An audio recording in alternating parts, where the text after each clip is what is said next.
Rabbi shrah li sadri wa yassir li amri wahlul 'uqdatam min lisani yafqahu qawli. Amma ba'd. Allahumma barik lana fi Rajab wa Sya'ban wa ballighna Ramadan wa ballighna Ramadan wa ballighna Ramadan wa a'inna 'ala as-siyami wal qiyami wa qira'atil Qur'an wa qanni'na bil yasiri minal manam.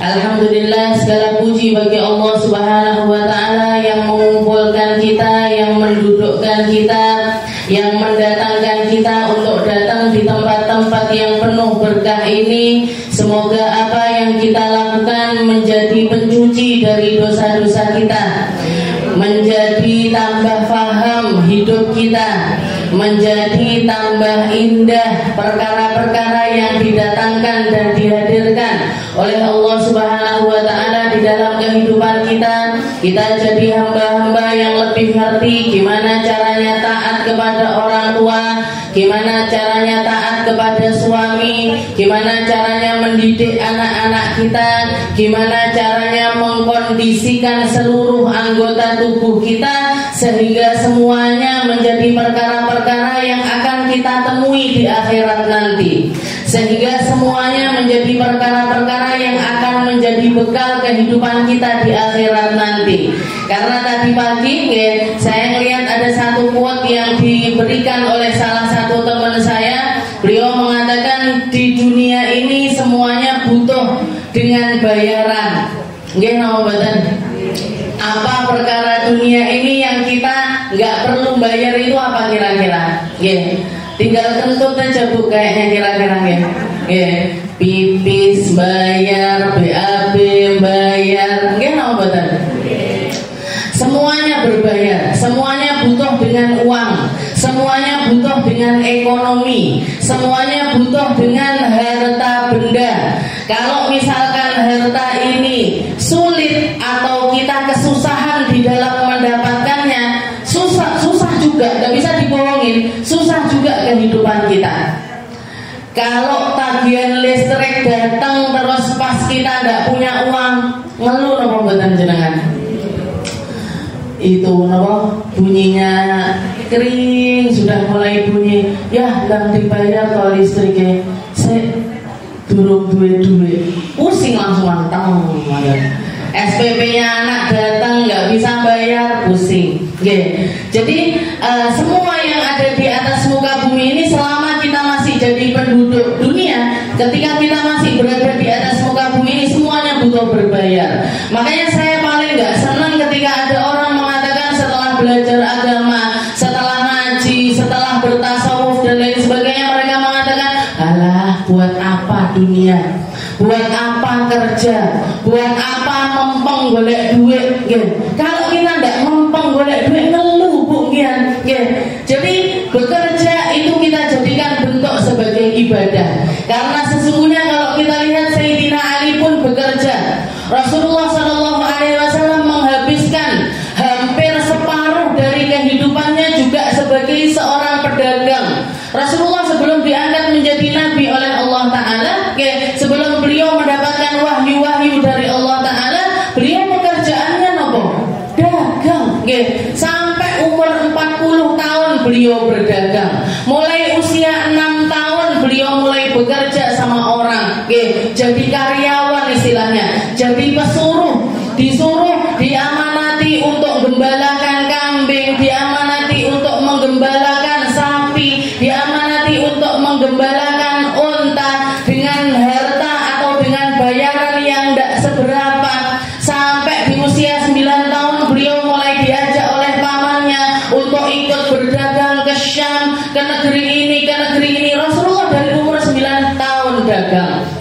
Setelah itu sampai usia 18, 19, 20 beliau kerja, istilahnya ikut orang kerja sama Sayyidah Khadijah, nanti kerja sama saudagar ini, kerja sama saudagar ini, bagi hasil dan lain sebagainya. Beliau sampai umur 40 tahun itu jadi pedagang. Sampai umur 40 tahun itu dagang layaknya manusia pada umumnya. Baru setelah beliau mendapatkan wahyu dari Allah Subhanahu wa ta'ala, beliau menjadi seseorang yang memfokuskan dirinya untuk dakwah di jalan Allah Subhanahu wa ta'ala. taala. Sehingga apa? Harta yang sudah terkumpul dulunya, harta yang sudah ada pada diri beliau, yang sudah terkumpul. Kalau orang sekarang yang sudah ada di dalam rekeningnya, sekarang semuanya menjadi media dakwah beliau. Beliau dakwah dengan hartanya. Di awal-awal Islam dikatakan Sayyidah Khadijah yang bagian masak, Sayyidah Khadijah yang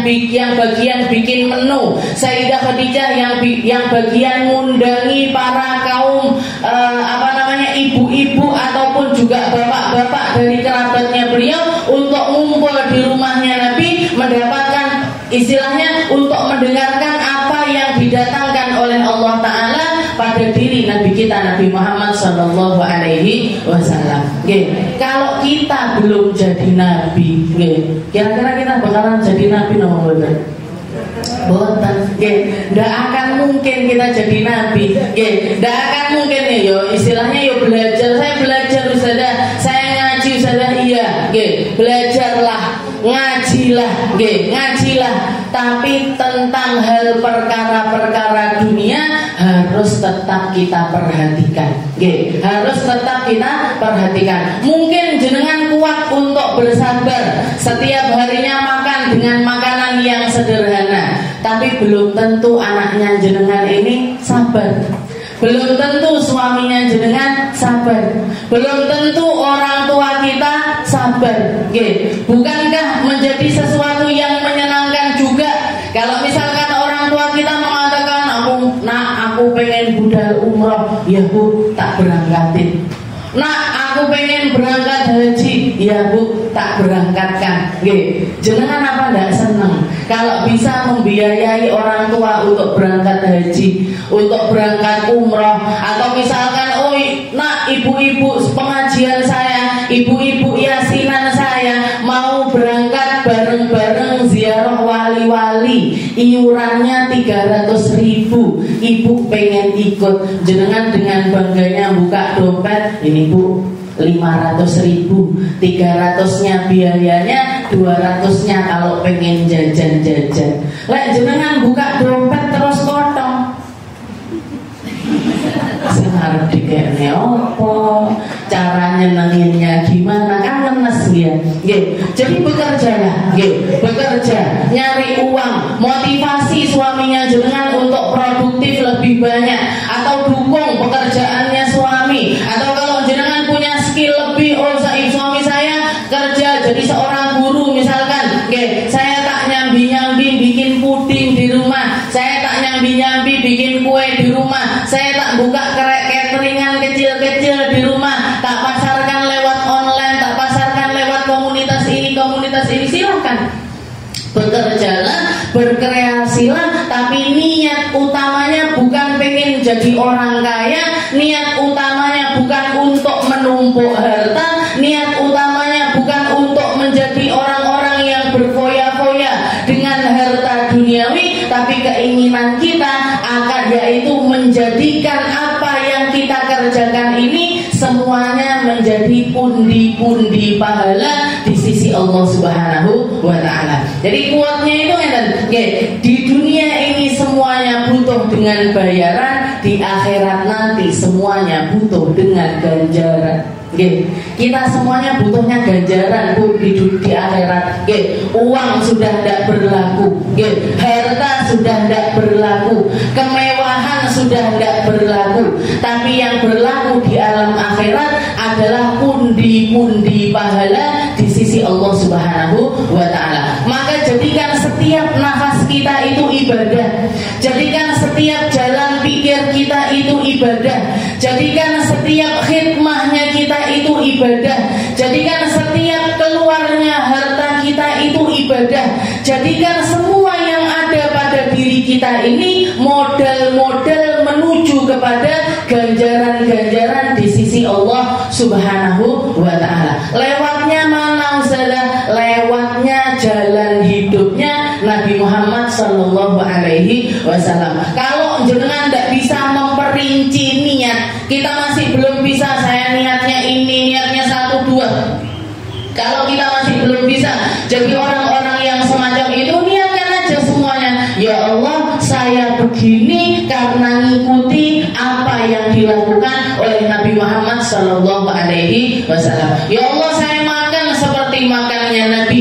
Ya Allah, saya minum seperti minumnya Nabi. Ya Allah, saya keluar rumah seperti keluar rumahnya Nabi. Ya Allah, saya berkhidmah seperti khidmahnya Nabi. Ya Allah, saya bekerja seperti bekerjanya Nabi kita, Nabi Muhammad Sallallahu Alaihi Wasallam. Maka semuanya akan jadi ibadah. Tidak ada hal apapun, sekecil apapun, seremeh apapun, kalau kita nyangkutkan kehidupan kita dengan Nabi Muhammad Sallallahu Alaihi Wasallam, semuanya jadi mulia, semuanya jadi tinggi, semuanya akan diangkat derajatnya oleh Allah Subhanahu wa Ta'ala. Maka bahkan salah satu ibadah yang dikatakan oleh para ulama kita menjadi ibadah paling aman, menjadi ibadah yang Allah Ta'ala bahkan tidak mempermasalahkan.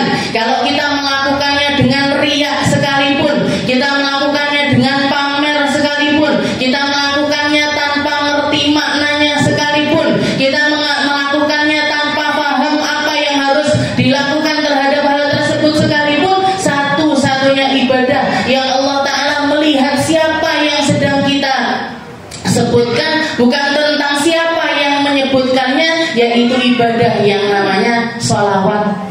Innallaha wa malaikatahu yusalluna 'alan nabi ya ayyuhalladzina amanu sallu 'alaihi wa sallimu taslima. Sesungguhnya Allah, para malaikatnya selalu dan selalu bersalawat kepada Rasulullah Sallallahu Alaihi Wasallam. Maka Allah Ta'ala mengatakan, ya ayyuhalladzina amanu, wahai hamba-hambaku yang mengaku punya iman di dalam hatinya, yang mengaku mereka bersyahadat tidak ada Tuhan selain Allah dan Nabi Muhammad adalah utusannya, sholawatlah kalian, bersalawatlah kepada Nabi, fahami makna kedekatanmu tentang Nabi, fahami betapa perlunya kamu kepada Nabi, fahami bahwasanya ketika kamu memasukkan Nabi Muhammad ke dalam hatimu, ke dalam rumahmu, ke dalam pikiranmu, ke dalam setiap amaliyah kehidupanmu, maka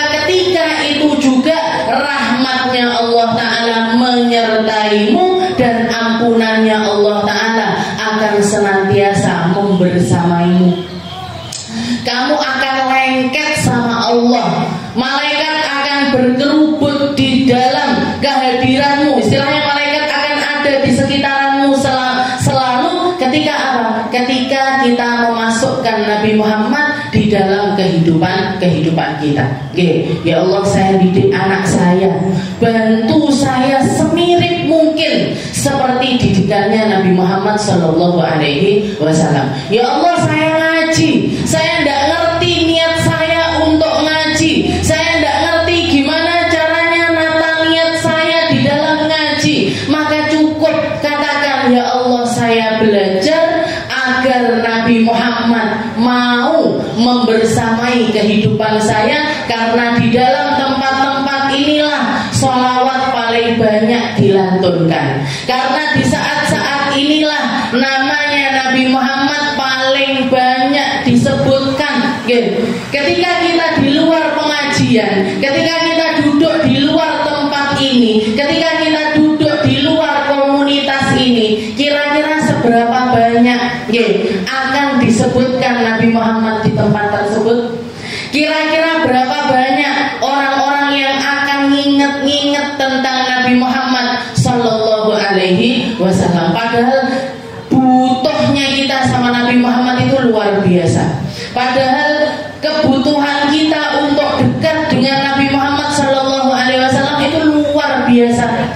Bahkan sampai dikatakan di dalam Al-Quran, Allah Subhanahu Wa Taala mengatakan, yauma ya'uddu dzalimu ala yadayhi, nanti di hari kiamat akan ada orang-orang yang saking menyesalnya mereka gigit-gigit tangannya, gigit, dimulai dengan gigit-gigit kuku-kuku mereka, setelah itu diteruskan sampai ke jari-jarinya, diteruskan sampai ke tangan mereka, bahkan dikatakan sampai habis kedua tangan mereka masuk ke dalam mulutnya mereka, digigit-gigit sampai habis tangannya, Bu. Sampai mana habisnya? Sampai siku. Jangan bayangkan, mereka gigiti tangan mereka sendiri sampai habis sesiku.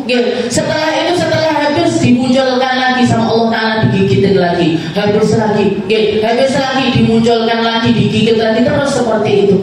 Kenapa kok bisa sampai seperti itu? Mereka mengatakan ya laitani yauma ya'uddu dzalimu ala yadayhi yaqulu ya laitani ittakhadtu ma'ar rasuli sabila. Yang mereka sesalkan, yang bikin mereka ini menyesal, yang bikin mereka ini ada rasa kurang, yang mereka rasa ya Allah kenapa saya kok tidak melakukannya, kenapa kok saya tidak dapat porsi darinya, kok saya tidak dapat bagian untuk melakukan hal tersebut. Apa yang mereka sesalkan? Bukan mereka yang nyesal, ya Allah saya seumur hidup di dunia ngontrak terus, belum sempat punya rumah, tidak nyesel Bu. Ya Allah saya ketika hidup di dunia belum sempat naik mobil bagus, nggak nyesel juga mereka. Ya Allah saya ketika hidup di dunia belum pernah pergi ke tempat ini, belum pernah ke sini, belum pernah ke sini, tidak nyesel sama sekali. Bukan itu yang mereka sesalkan, tapi yang mereka sesalkan ya laitani ittakhadtu ma'ar rasuli sabila. Ya Allah seandainya saja ketika di dunia dulu saya nyari jalan-jalan menuju Nabi Muhammad SAW itu sebanyak-banyaknya. Seandainya saya bersalawat sebanyak mungkin, seandainya saya mandang Nabi Muhammad sebanyak mungkin, seandainya saya dengarkan Nabi Muhammad sebanyak mungkin, seandainya saya memikirkan Nabi Muhammad sebanyak mungkin, seandainya saya mengerahkan harta saya untuk ketemu sama Nabi Muhammad sebanyak mungkin, seandainya saya mendukung komunitas-komunitas yang disukai oleh Nabi Muhammad sebanyak mungkin. Itu yang mereka sesalkan. Ya laitani ittakhadtu ma'ar rasuli sabila. Seandainya saja saya memperbanyak jalan-jalan saya menuju kepada Nabi Muhammad SAW sebanyak mungkin. Itu yang disesalkan. Jadi kita tidak mau nyesalnya di akhirat Bu. Kita tidak mau sampai jadi golongan yang digigit-gigit jarinya. Kita tidak mau jadi hamba-hamba yang dihinakan oleh Allah Subhanahu wa Ta'ala sembari disaksikan oleh manusia awwalina wal akhirin. Manusia mulai dari zamannya Nabi Adam sampai akhir zaman nanti akan melihat kepada kita, akan memandang kepada kita, akan nginget tentang kita, dan diingatnya kita itu tentang keburukan, dan diingatnya kita itu tentang kemunafikan, yang diingat dari kita itu tentang kebusukan, yang diingat dari kita itu tentang perlakuan-perlakuan sepak terjang, perkara-perkara buruk yang pernah kita lakukan di atas muka bumi ini. Maka niatkan semuanya untuk Nabi Muhammad. Ya Allah saya makan untuk Nabi, minum untuk Nabi, pergi karena Nabi, keluar harta karena Nabi, nyimpen harta juga karena Nabi, taat sama suami karena Nabi, taat sama orang tua karena Nabi, kerja sama Nabi, semuanya karena Nabi Muhammad. Semuanya karena Rasulullah SAW. Ambil porsi sebanyak mungkin, ambil kecintaan sedalam mungkin, rindui Nabi semampu kita merindu, cintai Nabi semampu kita mencinta.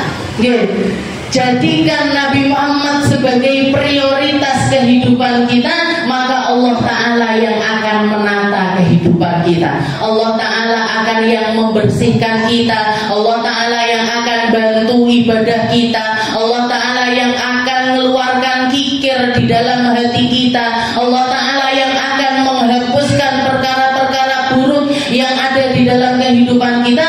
Karena antara Nabi Muhammad dengan keburukan itu tidak akan mungkin bisa bersatu. Keburukan sama Nabi Muhammad SAW ini tidak akan berada di satu wadah, tidak akan berada di dalam satu tempat, tidak akan ada di dalam satu jiwa. Ketika Nabi Muhammad hadir di dalam hati seseorang, ketika Nabi Muhammad ada hadir di dalam kehidupan seseorang, waktu itu juga Allah Ta'ala akan menghadirkan dihadirkan cahayanya, cahaya rahmatnya, cahaya ampunannya, cahaya anugerahnya, cahaya keindahannya akan dihadirkan oleh Allah Ta'ala di dalam setiap rumah tangga yang menghadirkan Rasulullah SAW di situ. Okay. Apalagi musimnya kita ini musim-musim kebaikan. Okay. Sebentar lagi, tidak sampai 10 hari. Okay. Tinggal 9 hari lagi. Okay. Detik-detik kita menuju 1 bulan yang dikatakan kalau orang Indonesia ngomongnya bulan suci Ramadan. Okay. Bulan yang suci dan disucikan oleh Allah Subhanahu wa Ta'ala. Bulannya kebaikan, bulannya di mana Allah Subhanahu wa Ta'ala lewat lisan Nabi kita Nabi Muhammad SAW mengatakan hari-hari di mana pintu-pintu surga dibuka selebar-lebarnya oleh Allah Subhanahu wa Ta'ala, sehingga siapapun yang punya kerentak kebaikan, yang pengen berubah jadi orang baik, yang mau mentobati dosa-dosanya, yang pengen menghilangkan keburukan-keburukan yang masih nancep di dalam hatinya, Allah Ta'ala bukakan pintu surga seluas-luasnya sehingga sangat gampang sekali bagi kita untuk memasukinya. Okay. Bulan di mana Allah Ta'ala buka pintu surga selebar-lebarnya dan pintu neraka ini ditutupi semua oleh Allah Subhanahu wa Ta'ala. Setelah itu juga masih ditambahi lagi setan-setan dibelenggu oleh Allah Subhanahu wa Ta'ala. Jadi bulannya kebaikan. Di dalam riwayat yang lainnya Nabi Muhammad SAW juga menceritakan bahwasanya selama ketika masuk bulan Ramadan, min awwali lailatin min Ramadan, mulai dari hari pertama bulan Ramadan, para malaikat yang ada di atas langit sana semuanya berseru sambil mengatakan ya baghiyal khair aqbil wa ya baghiyasy syarr aqsir. Wahai orang-orang yang pengen jadi orang baik, bersegeralah. Wahai orang-orang yang pengen masuk di dalam golongan terbaik, cepat-cepatlah. Wahai orang-orang yang mau mencari kebaikan dari Allah Subhanahu wa Ta'ala, cari sebanyak-banyaknya. Karena bulan ini sampai akhir Ramadan nanti Allah Ta'ala mengucurkan rahmatnya, Allah Ta'ala mengucurkan anugerahnya, Allah Ta'ala mengucurkan keindahannya, Allah Ta'ala mengucurkan perkara-perkara baik kepada kalian semuanya. Kebaikan bagaikan hujan. Kalau kamu sampai enggak basah, kalau kamu sampai enggak kena dari basahnya kebaikan itu, kamu adalah orang yang dijauhkan sejauh-jauhnya dari surganya Allah Subhanahu wa Ta'ala.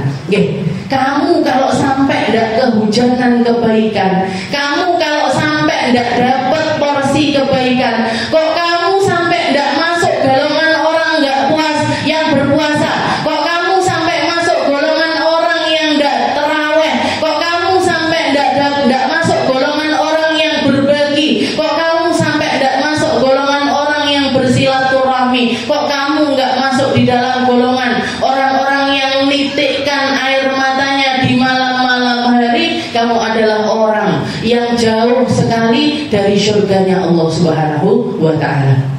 Jadi para malaikat berseru seperti itu, ya baghiyal khair aqbil. Wahai orang-orang yang nyari kebaikan, bersegera. Sekarang waktunya, jangan ditunda-tunda lagi. Kamu tidak ngerti kapan hujan ini akan datang lagi. Kamu tidak ngerti kamu masih kebagian Ramadan tahun depannya lagi apa enggak. Kamu tidak ngerti kamu akan dipanjangkan usia sampai ketemu Ramadan berikutnya atau tidak. Kita lihat Ramadan kemarin, berapa banyak yang tahun kemarin masih puasa, tahun ini sudah ada di alam baka. Berapa banyak mereka-mereka yang tahun kemarin masih sedekah Ramadan, tahun ini sudah tidak masuk golongan orang yang sedekah Ramadan. Kenapa? Sudah ada di liang lahat. Berapa banyak yang mati selama tahun ini bukan dari golongan orang sakit. Berapa banyak orang yang meninggal tahun ini bukan dari golongan mereka-mereka yang sakit parah, bukan dari golongan orang-orang yang tua renta, bukan dari golongan orang-orang yang biasanya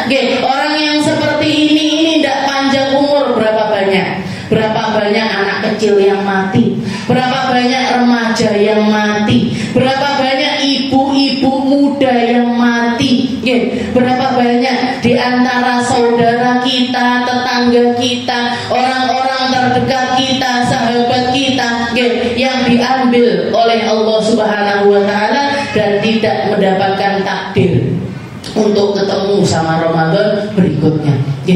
Jadi Ramadan, ya baghiyal khair aqbil. Setelah itu ditambahi lagi, para malaikat bukan hanya mengatakan yang semacam itu, tapi mereka juga mengatakan wa ya baghiyasy syarr, wahai para pencari keburukan, wahai mereka-mereka yang masih bergumul dengan keburukan, masih bergumul dengan kemaksiatan, yang masih membersamai buruknya pikiran, buruknya pandangan, buruknya pendengaran, buruknya omongan, busuknya hati. Aksir itu apa? Berputus asalah.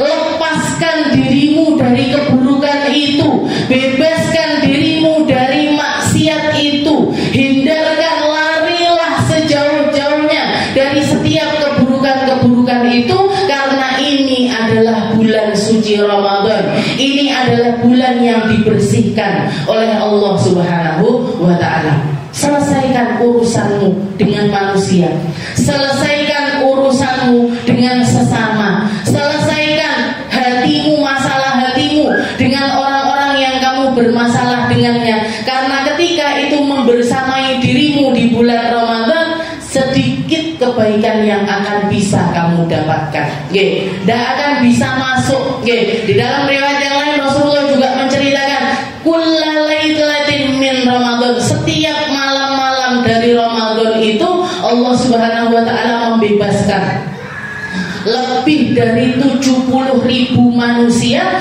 lebih dari 70.000 hamba, lebih dari 70.000 manusia yang sebenarnya catatan mereka adalah ahli neraka, dirubah sama Allah Ta'ala menjadi para ahli surga. 70.000 orang, Bu.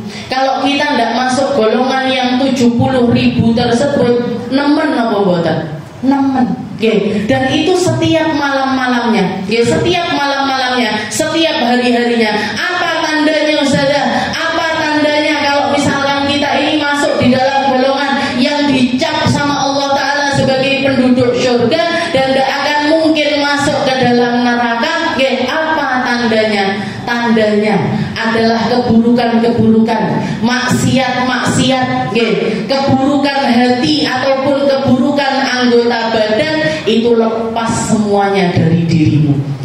Kita digampangkan untuk berbakti sama orang tua, kita digampangkan untuk ngomong yang baik-baik sama orang tua, kita digampangkan untuk berbakti sama suami, kita digampangkan untuk melaksanakan ibadah-ibadah di Ramadan, dan itu akan terus kita lanjutkan sampai keluar dari Ramadan. Bahkan tercabut pikiran untuk bisa melakukan keburukan, bahkan tidak ada lagi rasa di dalam hati untuk menginginkan melakukan keburukan. Dijaga sama Allah Ta'ala sampai ketemu sama Ramadan berikutnya. Itu tandanya kalau mereka itu dibebaskan dari api neraka oleh Allah Subhanahu wa Ta'ala. Tapi kalau masih berat pikiran kita, masih berat maksiat kita, sik miliki maksiat kuwi, masih senengi gibahin orang itu, masih seneng tuh, masih hobi. Kayaknya saya masih nggak kuat deh kalau disuruh nutup aurat. Kayaknya saya masih nggak kuat deh kalau munduk-munduk sama suami.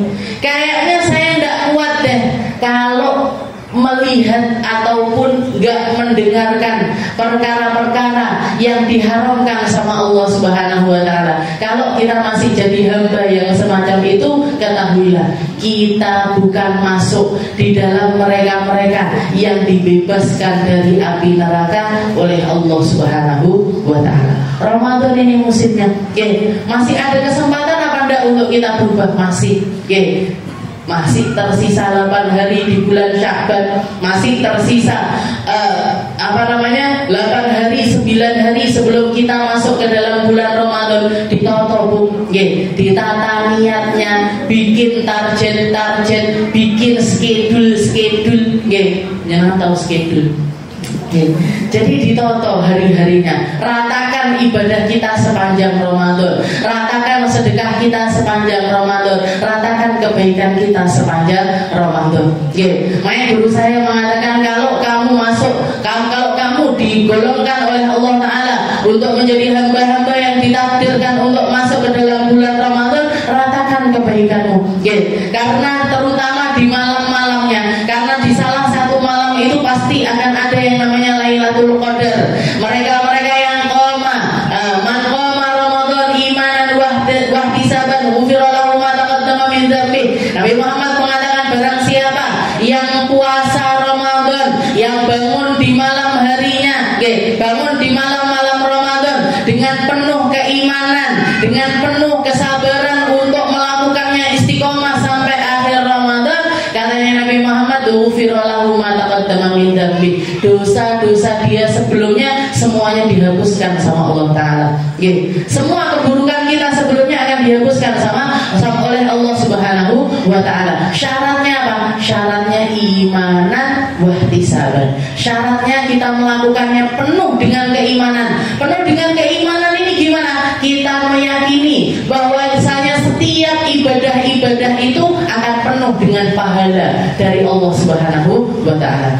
Kita yakin seyakin-yakinnya bahwa Allah Ta'ala nggak mungkin nggak ngampunin kita.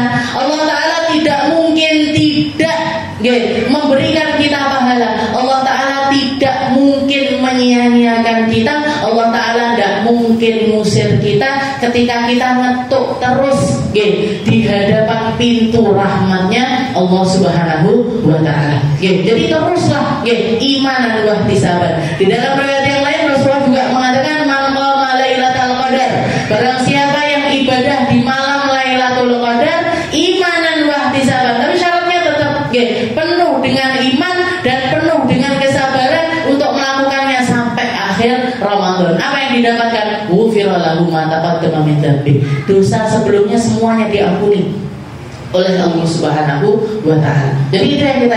Jadi jenengan ratakan. Saya mampunya selama Ramadan ini sedekah 300.000 saja. Ya sudah, jangan langsung 300.000 hari pertama, jangan. 10.000 hari pertama, 10.000 hari kedua, 10.000 hari ketiga sampai akhir Ramadan, sampai bahkan malam Lebaran, malam terakhir dari Ramadan kita masih dikasih kesempatan untuk sedekah walaupun cuma 10.000. Saya tidak kuat kalau 10.000, ya sudah berapa? 30.000, ya sudah ratakan. Sedino 1.000. Lewat apa? Gak harus 1.000 ini dimasukkan ke kotak amal, gak harus 1.000 ini kita berikan di masjid-masjid, gak harus. Jenengan kasih 1.000 ke anaknya jenengan. Naknya jajan telur gulung, biasanya habis tarawih itu kan banyak bagol-bagolnya, ada 1.000, ini beli jajan telur gulung. Jenengan di dalam hati ini niatnya ngasih 1.000 ini, tak senengkan kamu di malam Ramadan, saya gembirakan kamu di malam Ramadan. Semoga saya dan kamu termasuk hamba-hamba yang digembirakan oleh Allah Ta'ala di akhirat nanti. Semoga kamu dan saya masuk di dalam golongan orang-orang baik di malam-malam Ramadan. Seperti itu. Yang diganti tinggal niatnya, yang diganti tinggal husnudonnya, yang diganti tinggal keimanan kita yang kita tingkatkan di hadapan Allah Subhanahu wa Ta'ala. Modalin mek 1.000. Dan jenengan saya kira semuanya yang sudah jadi ibu-ibu, bahkan yang masih punya anak-anak kecil umur 5 tahun, 4 tahun, 10 tahun yang masih belajar untuk tarawih. Ini kalau mau berangkat tarawih itu njaluk sangu apa mboten kalian jenengan? Njaluk apa mboten? Mah, ada bakul pentol di sana. Mah, ada bakul ini, ada bakul ini. Jenengan nyangoni, mau ndak mau disangoni. Cuman kadang-kadang karena kita ini sudah biasa sama anak-anak. 2.000 ae, 5.000 ae, 4.000 aja. Nggih, jangan banyak-banyak jajannya. Nggih, omongan yang kita itu penuh emosi itu loh Bu, yang tinggal kita ganti. Ya nak, senang-senang ngomong kamu sama teman-teman. Nggih, ayo belajar tarawih. Ayo belajar ini malam-malam di mana Allah Taala numpahkan kebaikan untuk kita semuanya. Semoga kamu dan saya jadi orang baik. Semoga kamu dan saya masuk di dalam golongan hamba yang terbaik, imanan. Ini yang kita rubah, iman kita dan kesabaran kita. Iman kita dan kesabaran saya. Jangan istiqomahkan guyu seperti saat ini selama Ramadan. Jangan ada kata marah di bulan Ramadan. Jangan ada kata tersinggung selama Ramadan. Jangan baper-baperan selama Ramadan. Gak level Bu. Berarti tidak boleh baper, boleh, tapi bapernya sama Allah Ta'ala. Tapi khawatirnya tentang kehidupan setelah kita meninggal dunia. Tapi yang kita khawatirkan adalah hubungan kita dengan Allah Subhanahu wa Ta'ala dan hubungan kita dengan Nabi kita, Nabi Muhammad Sallallahu Alaihi Wasallam. Mugi-mugi semuanya dapat porsi kebaikan. Mugi-mugi sama Allah Ta'ala kita dikasih keindahan iman. Mugi-mugi sama Allah Ta'ala dikasih kita hati yang bersih, hati yang murni, hati yang tulus, hati yang bersih dari setiap kotorannya, sehingga Ramadan kita akan penuh dengan kebaikan-kebaikan yang dititipkan oleh Allah Subhanahu wa Ta'ala di dalam kehidupan kita. Kita lanjutkan pembahasan kita di dalam kitab Uqudul Lijan, di dalam kitab Keluarga Sakinah ila al-qal qala al-muallif rahimahullahu taala wa nafa'ana bihi wa bi ulumi fid darain wa min al-kaba'ir ay kaba'irud dzunub khurujul mar'atul muzawwajah min baitiha bighairi idnih walau li mauti ahadi abawaiha.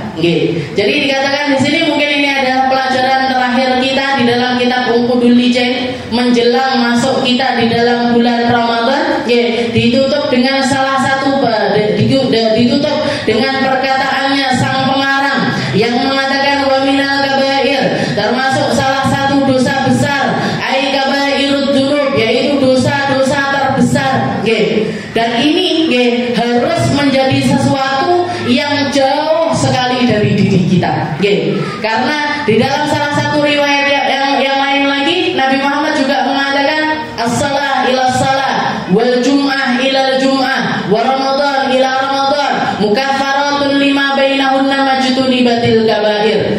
Antara salat dengan salat yang lainnya, antara Jumat dengan Jumat yang lainnya, antara Ramadan dengan Ramadan yang lainnya adalah penggugur dosa yang ada di antaranya dengan satu syarat. Apa itu syaratnya? Ijtinabul kabair, menghindarkan diri dari maksiat-maksiat besar, menghindarkan diri dari durhaka sama orang tua, menghindarkan diri dari minum khamr, menghindarkan diri dari perzinahan, menghindarkan diri dengan perseteruan antara sesama hamba yang beriman, yang masih satu-satunan dan dibenahi, yang masih hubungannya nggak baik sama temannya diperbaiki. Apalagi kalau hubungannya itu sama orang tua ataupun sama suami, jenengan perbaiki. Kenapa? Percuma kita ketemu sama Ramadan kalau keburukan itu masih menyertai kita.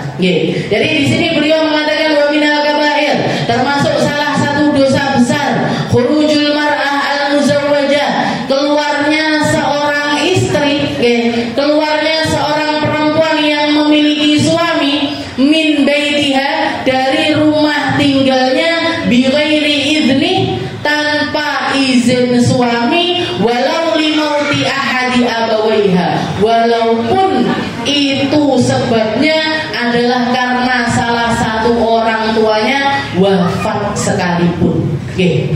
Jadi kalau suami sudah mengatakan ndak usah keluar, ndak usah kesana, ndak usah begitu, ndak usah begini, itu Bu menjadi sesuatu yang wajib bagi kita. menjadi sesuatu yang harus untuk kita lakukan. Jadi salah satu dosa besar adalah ketika ada seorang perempuan beristri keluar dari rumahnya tanpa izin dari suaminya. Tanpa izin dari suaminya. Lek meneng-meneng Ustazah, izinnya nanti setelah pulang. Izinnya setelah pulang. Izinnya jadi misalkan jenengan keluar. Habis itu pulang baru izin sama suami. Ya, aku tadi dari sini, ketemu ini, ngunjungi ini dan lain sebagainya. Jenengan izinnya setelah pulang. Ini gimana hukumnya? Kalau suaminya jenengan tersenyum dengan izin itu, dengan izin tersebut, maka itu menjadi sesuatu yang tidak masalah. Tapi kalau suaminya jenengan merengut, gara-gara izin tersebut, malah tambah metutut, malah tambah tidak mau, malah tambah tidak senang, itu menunjukkan kalau hubungan Anda tidak baik-baik saja.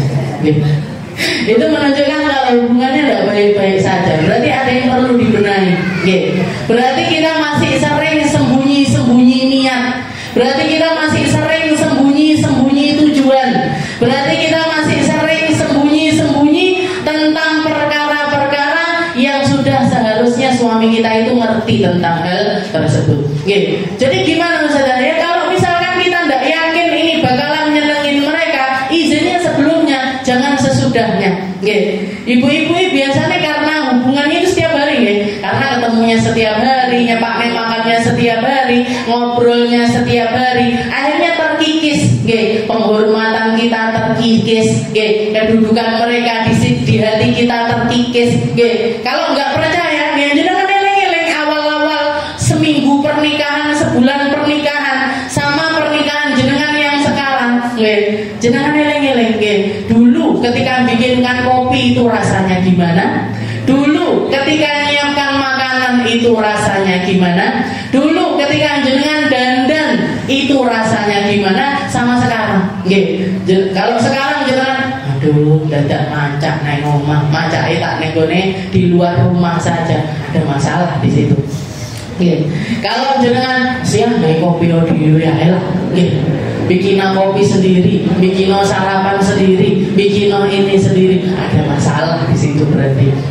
Apalagi kalau misalkan rasa, jadi memang istilahnya dengan berjalannya waktu ini memang selalu akan ada yang berubah, akan selalu ada yang berubah. Tapi hal-hal yang kaitannya sama hubungan kita dengan mereka, dengan hubungan kita dengan Allah Subhanahu wa Ta'ala, ini harus selalu dirajut, Bu. Ini harus selalu diperbaiki. Ini harus menjadi sesuatu yang kita perhatikan.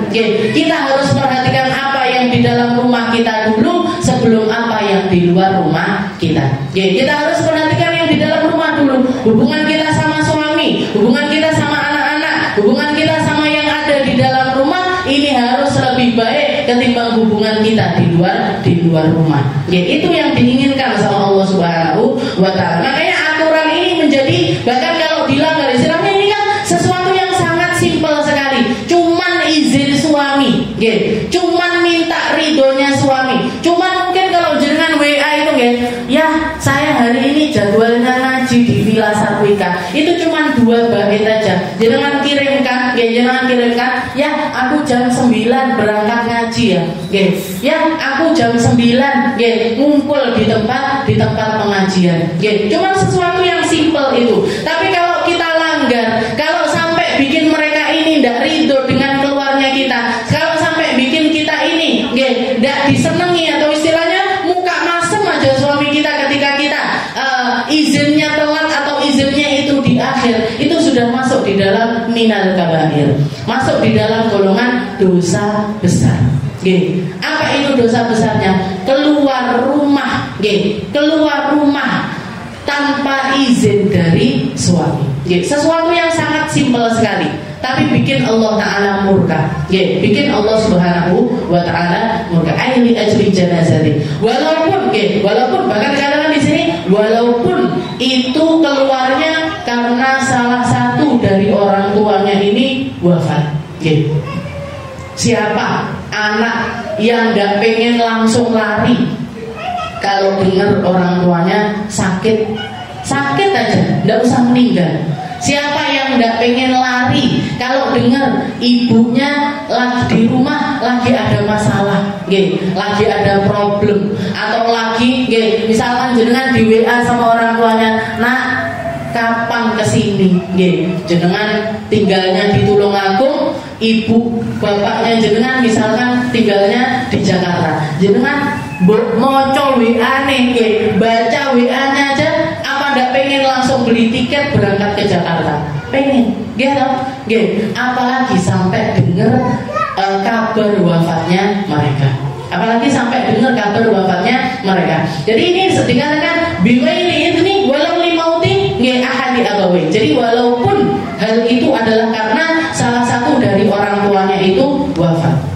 Wafil Ihya diceritakan di dalam Ihya, Ihya Ulumuddin, salah satu kitab yang paling fenomenal, karangan dari Al-Ghazali rahimahullahu taala, karangan dari salah seorang imam yang bernama Imam Ghazali. Nama beliau adalah Abi Hamid Muhammad bin Muhammad Al-Ghazali. Namanya beliau Muhammad, anaknya namanya Hamid, bapaknya namanya Muhammad, kakeknya namanya juga Muhammad.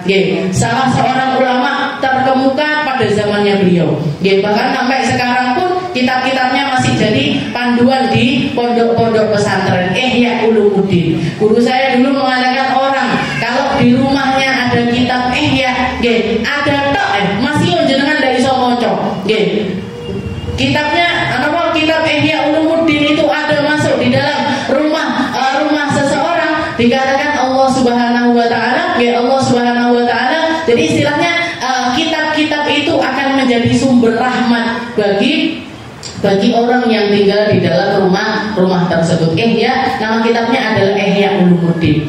Ada seorang ulama, jadi kitab Ihya itu kitab tasawuf yang istilahnya paling fenomenal, karena dikarang oleh Imam Ghazali dalam kurun waktu beberapa tahun di dalam pengasingannya beliau. Jadi Imam Ghazali ini memang ada kontroversi, banyak orang yang setuju, banyak orang juga yang tidak setuju. Ada salah seorang ulama juga. Ulama itu biasanya orang kalau hasud biasanya itu juga sama yang sesamanya. Tidak mungkin sama yang di atasnya, tidak mungkin juga sama yang di bawahnya, tidak mungkin juga dengan yang tidak seprofesi dengan mereka. Jadi biasanya hasud itu masuk, hasud itu terjadi antara orang dengan orang yang lainnya karena ada persamaan di dalam diri mereka. Kayak apa misalkan? Bagol berambang kalau bagol berambang. Jadi jejer-jejer ada 5 bagol berambang. Ini bagol berambang A B C D E F, A B C D E tok 5. Jadi A B C D E ini tadi. Mereka ini hasutannya atau setan akan masuk untuk menggoda mereka lewat pintu hasud itu juga kepada sesamanya. Kayak bagol berambang sing sijine bilang, bagol berambang B belum? Tas tuku motor anyar, panas, bagol berambang sing itu loh, sekarang sudah bisa beli rumah. Nggak akan hasudnya itu sama bagol kelambi, nggak akan bu. Hasudnya sama bagol bagol liane nggak ada. Jadi orang hasud itu mesti sama yang sesamanya, sama yang setara dengan mereka, sesama tetangga, sesama profesi, kalau dokter yuk sama-sama dokter, kalau istilahnya pedagang yang sesama dengan mereka, kalau dia adalah biro jasa yang sesama dengan mereka, yang satu punya rental mobil, yang satu sama punya rental mobil, ini hasutannya setara dengan itu. Jadi setan masuknya kepada mereka untuk godain mereka itu ya lewat sesuatu yang sama yang bisa diadu di antara mereka. Ulama pun demikian. Ulama ini hasudnya sama sesama ulama. Bahkan para ulama mengatakan godaannya ulama yang bisa digoda sama setan lewat pintu hasud itu 90 kali lipat dibandingkan orang biasanya. Dibandingkan orang biasanya. Ulama kalau sudah sesama, ya sama-sama hasud, kiai sama kiai yang lainnya. Pondok pesantren saya dulu itu sering sekali dapat kiriman-kiriman santet, dapat kiriman-kiriman perkara-perkara yang buruk, dapat kiriman-kiriman sihir. Ketika dilacak siapa yang ngirim? Kiai. Siapa yang ngirim? Orang. Siapa yang ngirim? Mereka-mereka yang juga sesama punya pondok pesantren. Jadi guru-guru saya, bahkan salah satu putranya beliau kena. Dikatakan putrinya beliau, putrinya guru saya yang nomor terakhir perempuan. Beliau itu ketika hamil anaknya yang pertama itu nggak sadar, sampai lahiran nggak sadar. Bahkan setiap hari dikatakan keluar dari rumah itu yang dimakan pasir. Jangan tahu, dimakan pasir. Kenapa? Karena nggak bisa kena bapaknya, kenanya ke anaknya. Nggak bisa, sihirnya itu nggak kena ke guru saya Abu Ya Hasan, kenanya adalah ke putrinya. Jadi sampai sekarang ada sesuatu yang istilahnya, kalau dan saya lihat dulu ketika di pondok itu, kalau sudah musim ujian tambah banter, tambah banter. Yang hasud bukan selain kiai, sama-sama kiai, dan kiai, istilahnya orang alim. Kalau sudah kena hasud, itu hasudnya berkali-kali lipat ketimbang orang-orang yang biasa. Niki yang saya cerita Bakul Brambang sama Bakul Brambang ini hasud-hasudan. Tapi kalau misalkan mereka istilahnya wes hilang rasane, bisa jadi besanan itu bisa. Tak jodohnya ya kalau anakku, tak jodoh bisa. Pedagang sama pertama ini bentik, tapi jadi besanan bisa, jadi mantu karo mertua juga bisa. Tapi kalau kiai sama kiai kalau sudah bentik, aja sampai ya anak turunku entuk mantu keluarga pondok kuwi. Jangan sampai ya anak putuku dapat sama keluarga pondok itu hasudnya ulama, mengerikan. Jadi berkali-kali lipat ketimbang orang biasanya. Imam Ghazali juga kena fitnah tersebut. Dikatakan pada zaman beliau adalah seorang ulama terkemuka, muridnya luar biasa banyak. Muridnya luar biasa banyak, kitab-kitabnya didengar. Bahkan setelah beliau mengasingkan diri tersebut, jadi beliau naik ke atas gunung, tidak turun gunung kecuali untuk sholat 5 waktu dan untuk sholat Jumat. Selain itu beliau menyendiri di atas gunung. Yang beliau karang adalah kitab Ihya Ulumuddin. Makanya kalau belajar Ihya, saya sampai sekarang tidak berani ngajar Ihya, itu tidak berani. Kalaupun misalkan ngajar tasawuf, saya ngambil pecahan-pecahan dari Ihya. Ada namanya kitab Bidayatul Hidayah. Niku pecahannya Ihya, sama karangannya Imam Ghazali. Saya ngambil Risalatul Mu'awanah karangannya Habib Abdullah Al-Haddad. Beliau pun ngambilnya sebagian besarnya juga dari Ihya Ulumuddin. Sebab bahkan ulama pada zaman beliau yang melihat semua ulama yang mengkaji Ihya Ulumuddin, mereka sebagian di antara mereka mengatakan kadal Ihya ayyakuna Qur'ana. Saking tingginya, istilahnya saking jerune, saking dalamnya apa pembahasan yang dibahas di dalam Ihya Ulumuddin tersebut, sampai ini satu-satunya kitab yang paling mirip sama Al-Quran. Satu-satunya kitab karangannya manusia yang hampir seperti Al-Quran. Saking apanya? Saking jerune. Tapi hati-hati, belajar Ihya kudu enek gurune jenengan. Jadi kalau jenengan belajar Ihya, ngaji tasawuf, ngaji kitab-kitab tasawuf tingkat tinggi semacam itu, maka harus ada gurunya, harus ada guru pembimbingnya, harus ada yang mengarahkannya. Lek boten bledru. Kalau boten bledru, banyak saya temukan orang-orang bapak-bapak tapi biasanya ngaji Ihya kemudian ditinggal. Ngaji Ihya tidak mau lagi ngurusi anak-anaknya, tidak mau ngurusi istrinya terlantar, anak-anaknya terlantar dan lain sebagainya, nggak mau kerja. Ini bilangnya ibadah tok, iya ibadah. Tapi kalau kamu mau ibadah tok, seperti itu, jangan istilahnya jangan jadi problem untuk orang-orang yang kamu tanggung. Bereskan dulu masalahmu dengan orang-orang yang kamu tanggung, baru setelah itu kamu mau ibadah terus silahkan. Istilahnya saya misalkan ada suaminya jenengan yang bilang, "Ma, aku tak atas Gunung Merapi sana ya misalkan. Oke. Saya tak semedi ibadah poso ngaji seperti itu toh. Saya akan menghabiskan sisa umur saya dalam keadaan yang semacam itu. Jangan katakan, iya, tidak apa-apa, tapi tinggali saya 10 miliar. Oke. Tinggali saya 20 miliar. Tinggali saya dan anak-anak saya ini untuk kehidupan saya setelah kamu meninggalkan kita, walaupun kamu masih hidup ini, tapi kita tidak bingung lagi tentang masalah ekonomi. Jangan gitu kan. Boten itu. Jadi harus ada gurunya. Kitab Ihya itu dalam sekali. Kitab Ihya itu dalam sekali. Jadi ada satu ulama yang hasud sama Imam Ghazali. Hasud. Jadi sama. Beliau juga adalah orang yang banyak pengikutnya, banyak muridnya, banyak ininya dan lain sebagainya. Setelah kitab Ihya ini muncul, yang digaung-gaungkan itu jamaahnya itu disuruh menghindari untuk tidak baca Ihya. Untuk tidak mengkaji kitab Ihya, untuk tidak dekat-dekat sama Imam Ghazali.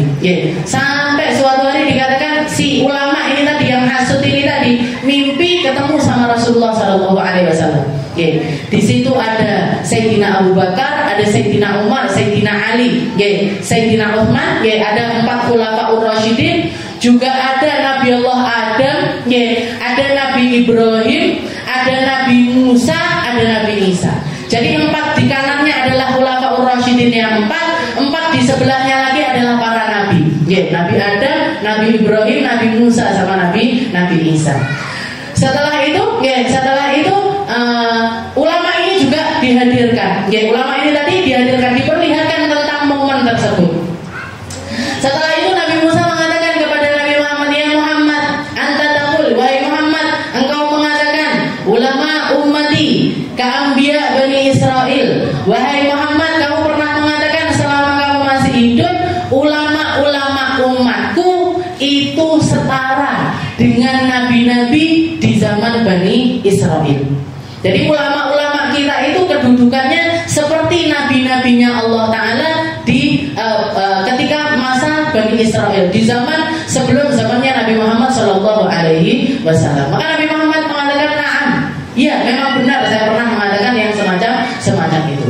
Setelah itu Nabi Musa mengatakan hati wahid minhum, datangkan salah satu di antara ulama yang kamu katakan keilmuan itu setara dengan para nabi. Maka Nabi Muhammad mengatakan dzaka hujjatul Islam al-Imamul Ghazali. Ayo silahkan masuk wahai Imam Ghazali. Datang Imam Ghazali. Didatangkan Imam Ghazali. Setelah didatangkan Imam Ghazali, setelah itu Nabi Musa mengatakan lagi ketika Imam Ghazali ini datang, beliau mengucapkan salam, assalamualaikum warahmatullahi wabarakatuh. Dijawab waalaikumsalam. Setelah itu Nabi Muhammad mengatakan masmuk, siapa namamu wahai imam? Maka Imam Ghazali mengatakan ismi Abi Hamid Muhammad bin Muhammad Al-Ghazali. Nama saya adalah Abi Hamid Muhammad bin Muhammad Al-Ghazali. Disamirai sama Nabi Musa. Nabi Musa mengatakan ya Ghazali, wahai Imam Ghazali, Nabi Muhammad itu cuma nanya namamu. Yang beliau tanyakan hanya namamu. Kamu cukup mengatakan ismi Muhammad, nama saya adalah Muhammad. Kenapa kok pakai kamu katakan namaku ini, bapakku ini, kakekku ini, anakku namanya ini? Kenapa kok harus panjang-panjang semacam itu? Maka Imam Ghazali tersenyum sambil mengatakan, ya Rasul, wahai Nabi, ajib ata'addab bi khalilillah. Ini Nabi Musa enaknya saya jawabi, apa saya tak diem aja beradab di depan kekasihnya Allah Subhanahu wa Ta'ala. Maka Nabi Muhammad mengatakan bal ajib. Jawab aja pertanyaannya Nabi Musa. Maka Nabi Imam Ghazali balik nanya sama Nabi Musa, wa anta ya Musa, wahai Nabi Musa, bukankah engkau di dalam Al-Quran diabadikan sama Allah Ta'ala? Bukankah engkau ketika Allah Ta'ala nanya kepada dirimu, ya Musa, wa madzaka biyaminika ya Musa, apa yang ada di tangan kananmu itu wahai Musa? Bukankah engkau cukup mengatakan hadhihi asai, ini adalah tongkat saya? Tapi ternyata kamu mengatakan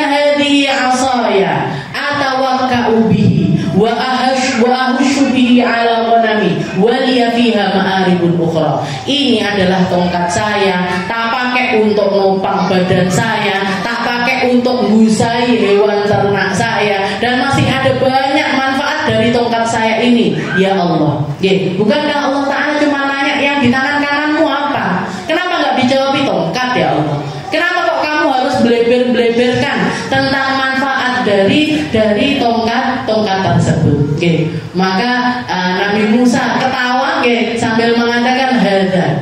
Benar, kalau memang kamu katakan yang semacam ini adalah ulama yang setara keilmuannya dengan para nabi-nabinya Allah Ta'ala, maka dia adalah orang yang pantas untuk mendapatkan gelar tersebut. Setelah itu Nabi Muhammad bilang sama Hatil Ihya Ulumuddin, datangkan kitab Ihya Ulumuddin. Ini orang yang mimpi ini mengatakan di dalamnya penuh kesesatan, di dalamnya ada banyak hal-hal yang tidak baik dan lain sebagainya. Datangkan kitab Ihya, didatangkan, dikoreksi sama Nabi Muhammad, dibuka-buka sama Nabi, dibuka-buka sama Sayyidina Abu Bakar, dibuka-buka sama Sayyidina Umar, dibuka-buka sama semua yang hadir di tempat tersebut. Mereka buka dan semuanya mengatakan bagus dan bagus. Setelah itu diberikan sama ulama tersebut, coba kasih tahu saya, mana dari kitab Ihya Ulumuddin ini yang kamu katakan sesat, mana di dalam kitab Ihya ini yang kamu katakan enggak benar. Dibuka-buka sama dia, saya ngaku ya Rasul, saya ngaku saya salah. Yang kamu lakukan itu adalah perkara yang buruk, yang kamu lakukan ini adalah suatu fitnah, suatu kebohongan, maka kamu layak untuk dihukum. Maka Nabi Muhammad memerintahkan kepada Sayyidina Ali untuk ngambil tongkat panjang, dipukulkan di punggungnya si ulama tersebut. Dipukulkan sampai sekitar 100 pukulan. Begitu beliau ini bangun, dikatakan bekas dari pukulan tongkat ini membekas di punggungnya sampai beliau meninggal dunia. Orang yang mandikan jenazahnya si ulama ini mengatakan di punggungnya itu penuh dengan garis-garis bekas dari pukulan, padahal pukulnya di dalam mimpi. Tapi sampai akhir hayatnya ulama ini menerima bekasnya sampai beliau itu meninggal dunia. Dan begitu bangun, beliau taubat, beliau minta ampun sama Allah Ta'ala, dan mulai istilahnya nyadarkan umat, istilahnya ngaku kalah, salah di hadapan para murid-muridnya, dan menganjurkan mereka semuanya untuk ngaji sama Imam Ghazali dan mengkaji kitab Ihya Ulumuddin. Jadi banyak sekali ulama-ulama yang ditegur sama Allah Ta'ala lewat lisannya Imam Ghazali. Jadi diceritakan ini salah satu kisah yang ada di dalam Ihya Ulumuddin. Di situ Allah Subhanahu wa Ta'ala, di sini Imam Ghazali menceritakan di zaman Nabi Muhammad ada seorang perempuan yang diwanti-wanti sama suaminya ketika suaminya itu pergi perang, bilang sama istrinya, jangan sampai kamu turun ke lantai bawah. Padahal di lantai bawah ada kedua orang tuanya dari si perempuan ini. Setelah suaminya pergi, salah satu dari anggota keluarganya ini ngabari, istilahnya bilang ke putrinya yang ada di atas ini bahwa bapaknya ini sakit. Bapaknya sakit naik, tapi saya, istilahnya perempuan ini bilang, tapi saya tidak diperbolehkan untuk turun sama suami. Tambah parah sakitnya, naik lagi, ada satu orang yang naik, dia tetap ngomong suami saya melarang saya untuk turun. Bahkan sampai bapaknya meninggal, bapaknya diberangkatkan, bapaknya dikuburkan, dia tidak sempat ngingok, tidak sempat ngomong, tidak sempat ngobrol, tidak sempat melakukan apa-apa kepada orang tuanya. Begitu suaminya datang, dilaporkan kepada Nabi Muhammad SAW, maka Nabi Muhammad mengatakan, ayahmu, ayah dari perempuan tersebut dapat pengampunan dari Allah Ta'ala sebab bakti salah satu putrinya. Sebab baktinya putrinya kepada suaminya, bapaknya dapat pengampunan dari Allah Subhanahu wa Ta'ala. Jadi izin dari suami itu adalah sesuatu yang mutlak. Ridho dari suami itu adalah sesuatu yang mutlak. Kesenangan dari suami itu adalah sesuatu yang harus selalu kita perjuangkan. Karena apa? Ibadah zahir yang kita anggap sebagai ibadah tidak akan menjadi sesuatu yang luar biasa di sisi Allah Ta'ala ketika kita tidak mendapatkan ridho dari suami kita. Mugi-mugi sama Allah Ta'ala digampangkan untuk berbakti, digampangkan untuk ngambil hati, digampangkan untuk menyenangkan, digampangkan untuk meraih surga di sisi Allah Ta'ala lewat jalan suami. Kalau yang suaminya sudah tidak ada, tetap bisa ngirimkan doa, tetap bisa ngirimkan yasin, tetap bisa ngirimkan pahala-pahala kebaikan, sedekahlah atas mereka, berbuat baiklah atas mereka, niatkan didik anak-anak untuk mereka, niatkan untuk berbakti sama orang tua mereka, juga untuk mereka tetap jalin hubungan dengan mertua, tetap jalin hubungan sama orang-orang terdekat suami, dan semuanya diniatkan untuk kebaikan dari suami kita. Nah, dan kalau misalkan suami kita sudah ada, siapa yang perlu kita baikin lagi? Orang tua kita. Orang tua kita, mertua kita, anak-anak kita, itu adalah lahan ibadah kita. Dan semoga semuanya jadi jalan kita untuk semakin mendekat kepada Nabi Muhammad SAW, mengangkat derajat kita, memperindah kehidupan kita setelah kematian kita, memperindah kehidupan kita di dalam surganya Allah Subhanahu Wa Taala. Kita, anak-anak kita, keluarga kita, orang-orang tercinta kita, semuanya selalu berada di dalam rahmat dan ridhonya Allah Subhanahu Wa Taala. Ala hadhihi niyyah wa ala niyatin salihah wa ila hadratin Nabi Muhammad sallallahu alaihi wasallam. Bismillahirrahmanirrahim.